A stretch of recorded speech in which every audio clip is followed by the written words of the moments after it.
जरा सोचिए, अगर किसी पारंपरिक ठाकुर परिवार की बहुएं, वो जो हमेशा परंपरा, संस्कार और मर्यादा में पली हों, अचानक सड़क किनारे एक गुड़िया की दुकान खोल लें, तो घर वालों का रिएक्शन क्या होगा? यही धमाका होने वाला है बड़े घर की छोटी बहू के आने वाले एपिसोड में, जहां अहाना और बाकी बहुओं का नया कदम पूरे ठाकुर परिवार की नींव तक हिला देगा। दृश्य खुलता है एक चहल पहल भरे बाजार में।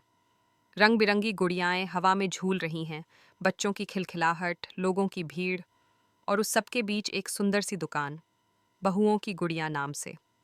लोग हैरान हैं, बच्चे खुश हैं, और बीच में बैठी है अहाना, जिसकी मुस्कान में आत्मविश्वास झलकता है, जैसे वो समाज को एक नया संदेश दे रही हो कि बहुएं सिर्फ घर नहीं संभालती, वो सपने भी सजाती हैं। लेकिन दूसरी तरफ ठाकुर हवेली में मानो तूफान आ गया हो। दुर्गा देवी का चेहरा गुस्से से लाल है। वो गरजती हैं, हमारी बहुएं सड़क पर दुकान लगाएंगी? ये ठाकुर परिवार की परंपरा के खिलाफ है। उनकी आवाज में गुस्सा ही नहीं, बल्कि वो सदियों पुराना अहंकार भी झलकता है, जो औरतों को सिर्फ चारदीवारी में कैद रखता है। लेकिन दोस्तों, यह कहानी सिर्फ परंपरा और आधुनिकता की टकराहट नहीं है। ये कहानी है सच्चाई, साहस और इंसाफ की लड़ाई की। घर में पहले से ही तनाव फैला है। अहाना पर झूठे आरोप लगे हैं, सब उसे गलत मान चुके हैं, यहाँ तक कि उसे घर से निकालने की तैयारी चल रही है। और ऐसे में परिवार का सबसे नटखट लेकिन होशियार सदस्य, रुकुन ठाकुर, कुछ सोचता है। वो जानता है कि कुछ न कुछ गड़बड़ जरूर है। वो हवेली से चुपचाप निकलता है, और उसकी किस्मत उसे पहुंचा देती है एक चाय की टपरी पर। वहां बैठा है श्यामल अपने दोस्तों के साथ। वो बिना सोचे समझे अपनी बातों में बहता जा रहा है। बोलता है, पिशिमोनी ने कहा था ना, नशे की दवा मिलानी है अहाना के शरबत में, ताकि वो सबके सामने तमाशा करे और सब उससे नफरत करें। रुकुन के कान खड़े हो जाते हैं। उसके चेहरे पर सन्नाटा छा जाता है, लेकिन आंखों में चमक है। वो चुपचाप अपना मोबाइल निकालता है और पूरी बात रिकॉर्ड कर लेता है। यहीं से शुरू होती है सच्चाई की वापसी। रुकुन समझ जाता है कि अब वक्त आ गया है इस साजिश को बेनकाब करने का, लेकिन सही तरीके से। वो चाल चलता है। श्यामल के पास जाकर कहता है, आज शाम दुर्गा देवी अहाना को सजा देने वाली हैं। पूरा मोहल्ला आएगा, तुम भी आना, आखिर तुम गवाह हो। श्यामल अपनी ही शेखी में फंस जाता है। वो हंसते हुए कहता है, हाँ, आज मजा आएगा, जब सबके सामने अहाना की बेइज्जती होगी। पर उसे क्या पता, आज तमाशा उसका होने वाला है। शाम ढलती है। पूरा मोहल्ला ठाकुर हवेली के बाहर जमा है। दुर्गा देवी मंच पर खड़ी हैं। उनकी आंखों में फैसला है। नीचे खड़ी है अहाना, सिर झुकाए, चुप, पर भीतर से मजबूत। उसके बगल में अर्जुन खड़ा है, जो गुस्से में कह चुका है, मैं अहाना के साथ नहीं रह सकता, यह मेरा आखिरी फैसला है। और तभी रुकुन माइक लेकर मंच पर आता है। वो मुस्कुराता है और कहता है, सजा तो जरूर मिलेगी दुर्गा देवी, लेकिन पहले सच सुन लीजिए। फिर वह वीडियो चलाता है। पूरा हॉल सन्न रह जाता है। वीडियो में साफ सुनाई देता है, श्यामल खुद कबूल करता है कि उसने पिशिमोनी ठाकुर के कहने पर अहाना के शरबत में नशा मिलाया था। सबके चेहरों का रंग उड़ जाता है। अर्जुन की आंखों में पछतावे की नमी है। पिशिमोनी का चेहरा उतर जाता है। उसकी चाल खुद उस पर भारी पड़ चुकी थी। श्यामल भागने की कोशिश करता है, लेकिन रुकुन उसे पकड़ लेता है। दुर्गा देवी गरजती हैं, अब वही सजा मिलेगी जो अहाना के लिए तय की गई थी। और तभी अहाना आगे बढ़ती है। उसकी आंखों में आग है, लहजे में हिम्मत। वो कहती है, जिसने मेरी इज्जत पर कीचड़ उछाला, उसे अब समाज के सामने शर्मिंदा होना होगा। वो सजा सुनाती है, पिशिमोनी ठाकुर को पूरे मोहल्ले में चप्पलों की माला पहनाकर घुमाया जाएगा, ताकि आने वाले वक्त में कोई भी किसी महिला की गरिमा पर वार करने से पहले 100 बार सोचे। पूरा मोहल्ला तालियों की गूंज से भर जाता है। हर आंख में गर्व है। दुर्गा देवी जो कुछ देर पहले गुस्से से भरी थीं, अब गर्व से मुस्कुराती हैं और कहती हैं, आज अहाना ने साबित किया कि बहू सिर्फ घर की नहीं, समाज की भी ताकत होती है। माहौल धीरे धीरे सामान्य होने लगता है। अचानक ठाकुर हवेली का दरवाजा खुलता है। अंदर कदम रखती है मिल्ली, वही मिल्ली जिसे कभी इस घर से निकाल दिया गया था। वो लड़की जो आज भी अपनी माँ दुर्गा देवी की एक झलक देखने की ख्वाहिश लिए इस दहलीज पर आई है।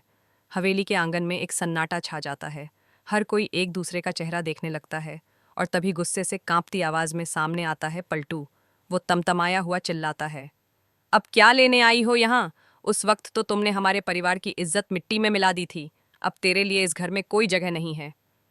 उसकी आवाज़ में सिर्फ गुस्सा नहीं, बल्कि पुराने ज़माने के विचारों की जकड़ भी है। वो आदमी जो मानता है कि एक बार किसी ने मर्यादा तोड़ी तो उसे माफ़ी का हक़ नहीं। मिल्ली चुपचाप खड़ी रहती है। उसकी आंखों में दर्द है, पर लहजे में सुकून। धीरे से कहती है, मैं कोई लड़ाई नहीं चाहती पलटूदा, बस अपनी माँ से मिलना चाहती हूँ। लेकिन उसकी ये बात पलटू के दिल में नहीं उतरती। वो गुस्से से भड़क उठता है। उसी वक्त दरवाजे पर खड़ी दुर्गा देवी भी अपनी बेटी को देखती हैं। चेहरे पर सख्ती, आंखों में गुस्सा और दिल में तूफान। वो कहती हैं, मिल्ली, तुम जानती हो ना, इस घर की एक मर्यादा है और तुमने उसे तोड़ा था। इन शब्दों के साथ मिल्ली की आंखों से आंसू बहने लगते हैं। वो सिर झुकाकर कहती है, माँ, मैं सिर्फ माफ़ी चाहती हूँ, बस इतना ही। पर हालात कुछ और ही करवट लेते हैं। पलटू अपनी हदें पार कर देता है। वो ताना मारते हुए कहता है, माफ़ी? तेरी वजह से तो हमारा नाम कोई लेना नहीं चाहता था। और इतना कहकर वो गुस्से में मिल्ली के बेहद करीब चला आता है। माहौल भारी हो जाता है।